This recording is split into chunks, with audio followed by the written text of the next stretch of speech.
Hello, welcome to Heathrow Airport for the long-awaited Caterham Caribbean Cup for the 2025 season. This was the second holding of this event by Caterham, the first one back in 2023. I'm very much looking forward to getting out there. Jen and I would only be on the island for 4 days for this trip, so a pretty intense schedule, but we had the luxury of cohabiting this gorgeous Airbnb right on the coast in Bel Air, Barbados.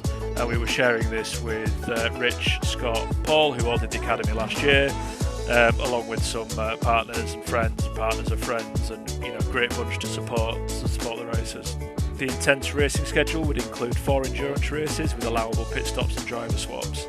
For those driver swaps, I'm teamed up with Charlie Lower, an experienced and rather successful Caterham racer who I thought would give us a great chance of success in the Caribbean Cup.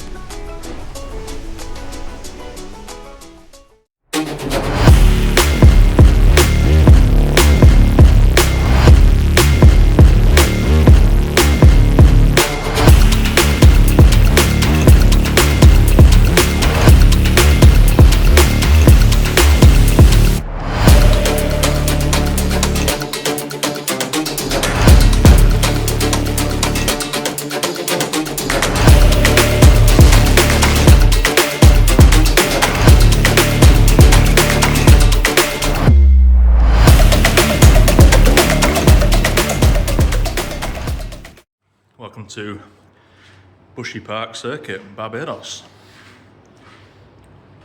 Just on a track walk. It's very hot out there. Cool track though, way bigger than it looks on the sim. So it's Thursday today? Yeah, it's Thursday. We're due to go on track to start testing in an hour and 15 minutes. But the cars are not here yet. There's been a delay getting them from the port, so they are on their way apparently, but there's a lot of unboxing to do, getting them out of shipping containers, so we're likely to have a delayed start, but it's hot, so that's quite welcome. And just as I finished recording, a shipping container arrived. We may have Caterhams.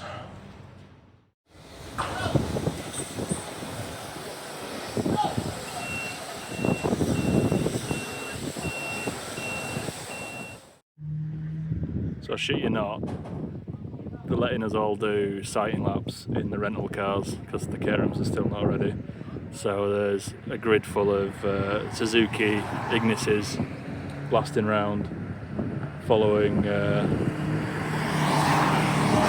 and a random Barbados Caterham.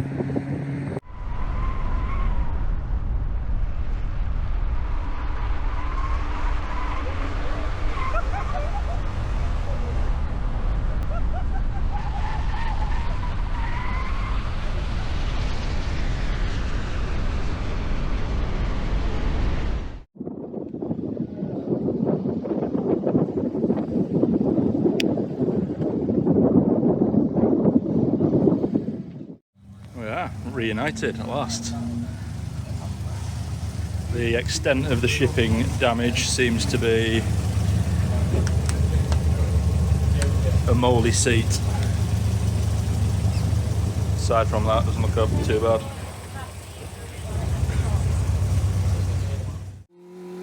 So here we are, one of our first testing laps on Thursday evening. Coming up to the start-finish line just now, braking late and deep into turn 1. Want to go for a really late apex, really late turn in, and try to keep the throttle pinned, unlike I'm doing in this early example. Try to maximise that exit speed down into turn 2 up ahead. Into turn 2, we debated second and third gear through here pretty much all weekend, and still weren't really sure. Really trying to limit inside rear wheel spin. This right-hander coming up is a fairly fast third gear corner, really light brake into there, and then gradually reduce the speed throughout this complex of S's.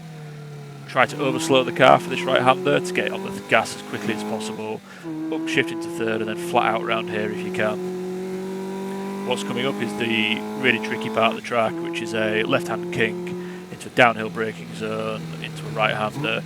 Trying to get maximised pace through here without losing the rear of the car. Really fun, really challenging. This is now the final little complex. Overslow it into here to try and get on the power as quickly as possible through the compressions, flat out through that last chicane towards the start-finish line. That's a lap completed.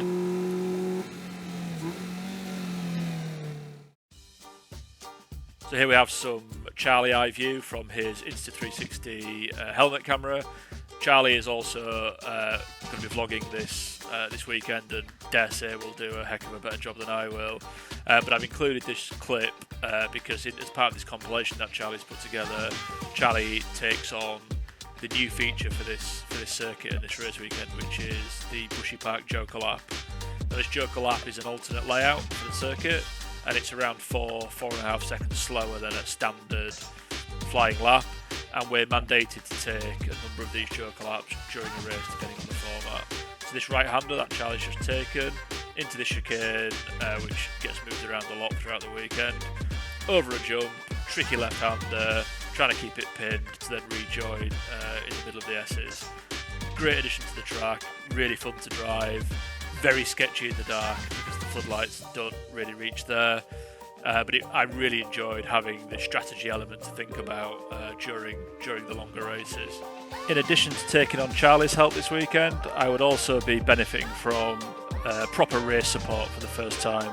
As this is a non-championship race, we as road sport drivers were entitled to take on team support, for which I chose the Williams team. Great reputation in the paddock, and we're out in force for Barbados, and they did a great job supporting us through the weekend. It's clear visor time, because we are now racing under the lights. Oh, testing anyway. The lads are just doing a brake bleed, sticking some pads in, and then we'll get back to testing. We've only done a couple of sessions, it's so hot, but pretty productive so far. Finding a little bit of time. Quite a challenging track. Yeah. Update done. So by the time it took the sun to set, Williams had made some setup changes on the car for us. Had I been here solo, I would have never have backed myself with the feedback I was providing from the car. I would have been inclined to keep the car as it was and just keep headbutting laps and hope I would get faster by accident. Having Charlie there to sanity check my feedback and agree with it allowed us to push on and make some setup changes, which really did help us. Although we made slight ultimate lap time improvements with these setup changes, the biggest benefit was that we were both able to hit those faster laps more consistently, which of course in a long race weekend like this is very important. Having the expertise from Williams and the assurance to make these changes was really eye-opening to me. The guys did a great job for us, particularly Jason. Shout out to Jason who looked after me for the weekend. Yeah, really made the racing more enjoyable. And as I said before, we had a few cameras with us this weekend, and what you're watching here is from my GoPro, which tends to handle the lower light conditions better than the V-Box does, but it's nowhere near as reliable. So what I've been left with is almost a terabyte of video from this weekend, and what that will probably push me into doing is to produce this vlog content in more of a highlights format rather than giving you hours and hours and hours of unedited race content, though I will make those available also on the channel. So here we are into Friday.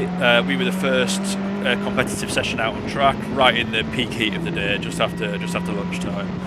We'd bolted brand new R888R tyres on for this, which is a new concept to me. Obviously qualifying on the same set of Academy tyres all year, but apparently the Toyo semi-slicks work best when they're brand new out of the box.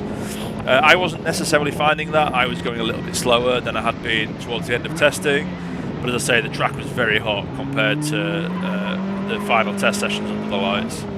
Where I was struggling was with the front end of the car. Now, with the setup changes on the previous day, we'd taken as much grip out of the front of the car as possible to try and support the rears.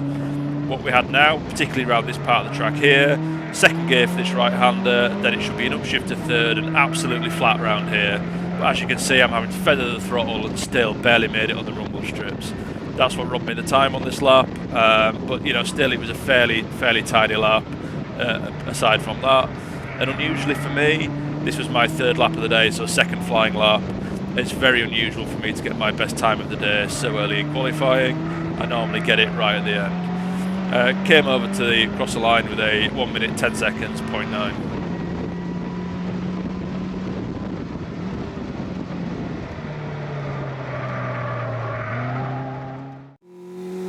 so here we are heading to Charlie's lap now.